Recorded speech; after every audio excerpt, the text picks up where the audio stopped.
You're now watching Sports Bettor's Paradise on the BetRivers Network. All right, Jimmy Ott and the red hot Randy McKay talking some NFL football as we continue another winning week. And boy, it only took at the time of the recording, Seattle was plus 11, but we came back on the update and at 14, put out on Twitter and both at Jimmy Ott 1045 and also at RR39 Randy McKay. If Randy does have updates, and we were asked updates because the Geno Smith being ruled out, that affected both Brady and Randy's pick, and both of you guys did update it. But you came back at 14 and said that was still a take at 14, another take.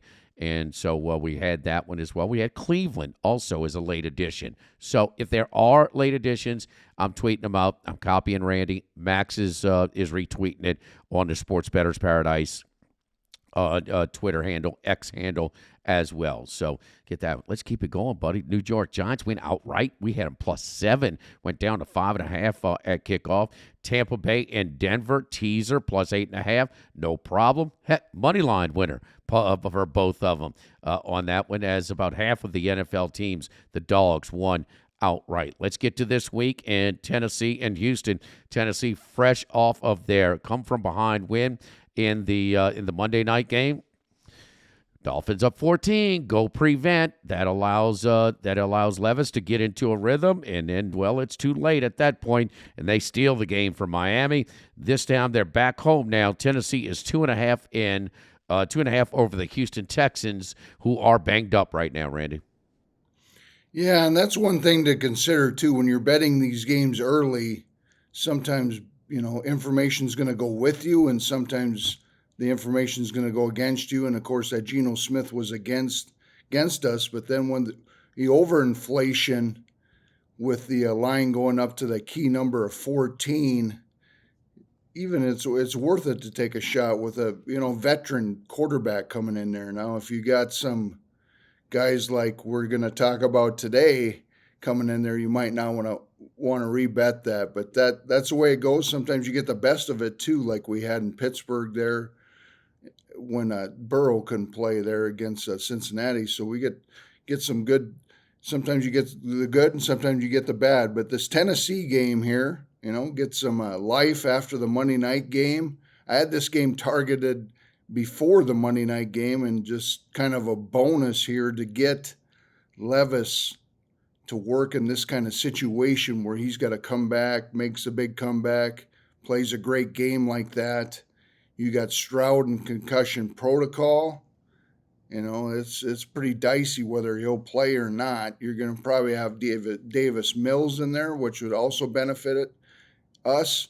And this Texas team is banged up all over. The cluster injuries on the offensive line and the wide receiver position. They might be down without even their best receiver. Dell is out, and then this other kid too probably won't play either. I mean, he got banged up against the Jets. Jets are a physical team, so that's another factor. Now they got to play another physical team in Tennessee with Henry coming downhill at you. So I like that matchup as well. Also, Tennessee might get Simmons back on the defensive line. We saw their defensive line still play pretty well. Vrabel can coach defense. He can coach analytics. So you got a good coach there going against a rookie coach who's done a good job. That rookie coach Ryans has done a good job, and the offensive coordinator is very good. Slovis, very impressive in his first year, but this Tennessee team also undefeated at home. That's another factor I like in this game, so I'll lay the 2.5. All right, Tennessee minus 2.5 against the banged up Houston Texans, and the Texans. I mean, they were picking so high because they were so bad, and D'Amico Ryan's done a great job finding some of these guys to make impact on this team, be one of the real stories. But with with Stroud being very dicey, as you said. Mills, 1 of 5, ineffective in relief, or maybe even go to Case Keenum. We'll see. But it's other guys. The young receiver out of Houston, Dell, you mentioned. A bunch of defensive players that are out as well. This team is not that deep. They're very thin to begin with, an overachieving roster. So, man, when you talk about them, and, hey, let's not just act like Zach Wilson just turned into Joe Montana at halftime. It had something to do with a lot of these injuries as well. Get extra value this football season with BetRivers Squares. Win up to $10,000 in bonus money.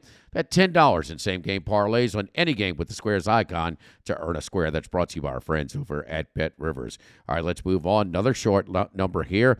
Here we go. Little recency bias. You bet everybody's all over the Dallas Cowboys. Boy, it seems like Buffalo makes it a little bit harder than it should be. Cost them against Philadelphia, almost cost them here. So they have issues putting teams away. But Buffalo at home here, 2.5 against the Dallas Cowboys. Yeah, and then we got a situation here, Dallas coming off the big win there on Sunday Night Football. A lot of confidence. What has this team done on the road? Their home-road dichotomy here is not very well. They've lost some big games on the road. They lose games to, the better teams. Unfortunately, or good for us, actually. They put away Philly, but I kind of predicted this would be a home-and-home series between them two teams, so that worked out okay.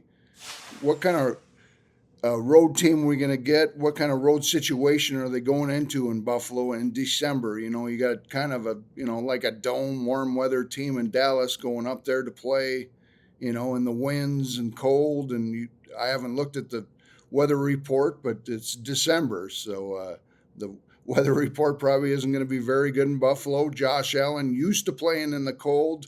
Dak Prescott, not so much. So you get a Southern kid going up to Buffalo. I like that as well.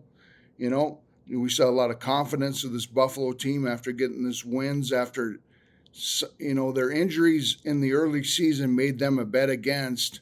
Now they're starting to get some momentum, starting to look pretty good. So I'm gonna take a little shot here with a short number with them against this Dallas team that struggles on the road. I think this is a good opportunity to lay the short number here with the Buffalo Bills.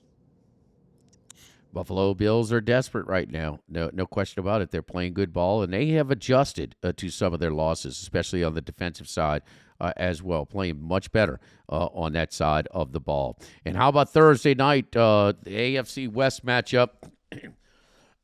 Fresh off of their 3-0 loss against the Minnesota Vikings, the Raiders are back home again, this time against the Chargers. Another banged-up quarterback. The index finger for Justin Herbert is out. They get beat soundly at home as a 3-point favorite against the red-hot Denver Broncos. Raiders are 3-33 here, Randy. Yeah, how about 2 games this year I'm going to mention? This one, 3-0 when there was some Las Vegas plus 3.5. So if you got that and won or got a push, that's fine too. But 3-0 and you come through there and still win the game without scoring. So that's nice. And then earlier this season, of course, I had in contest, I had New England plus 5.5 and lose 6-0. So there's a double exacta that I've never seen before, kind of in my whole betting career doing this. So 2 amazing games this season. Okay, the under here, we like unders on Thursday Night Football. Short week. This is supposed to be a big quarterback matchup going into the season. Garoppolo versus, Herbert there. We're not getting that. We're going to get Easton Stick versus Aiden O'Connell. This Raiders team still wants to run the ball, so that'll control the clock for us for this low total. Easton Stick, I know very well from my, studying of FCS. Of course, he played for North Dakota State, my home state team. I root for the North Dakota team more, but I'm very familiar with Easton Stick. Not a big arm, so you don't have to worry about downfield. This Charger team has kind of converted anyway into a slower, methodical type team with their offensive line injuries. Offensive lines on both sides here are banged up. So it's going to be hard for these teams to move. Hopefully we don't have any bad turnovers that cost us this under. Both quarterbacks are going to have a hard time going downfield. So it's going to be grinder type possessions, sleeper under situation here. So got to take a chance here with the low total with these two teams in Las Vegas under 33.5. And I'll be in Vegas, but I'm not going to go to that sleeper game. Randy, talking about the Raiders covering with a late line at 3.5 or a push, most places against Minnesota, 3-0 game. In crazy endings of the game, all right, McVay taking a field goal late against San Francisco to backdoor it. Tampa Bay up two, taking a 2-point. Houston against Tampa Bay. Tampa Bay taking the 2-point. Taking the kneel down on the 2-point conversion for it to fall to Houston against Tampa Bay.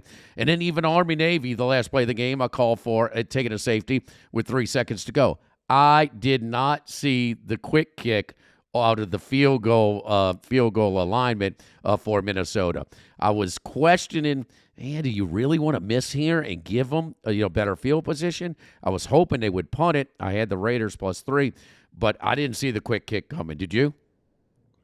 O'Connell, or the Vikings coach there, pretty smart coach. I give him credit. I've called for teams to do that quick kick because the other team isn't ready and they don't have nobody back there. The kicker made a terrible kick and actually gave the returner a shot there, which usually doesn't happen. I know. But that was actually, I was really impressed by him doing that. I've called for that in that situation rather than these other generic coaches that would have kicked that field goal and then given the other team a chance. Where if you have the kicker just pooch that ball down there, time might run out. Chaos, anything can happen. Is a way better percentage play than kicking the field goal, getting it blocked, and returned for a touchdown. So.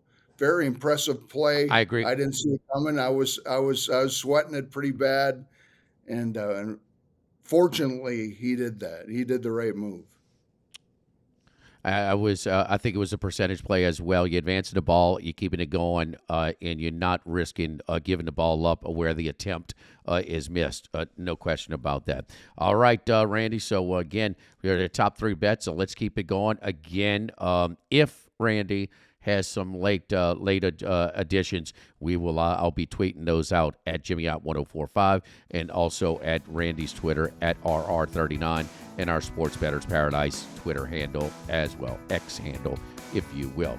For Randy McKay, I'm Jimmy Ott here at the Sports Bettors Paradise on the BetRivers Network.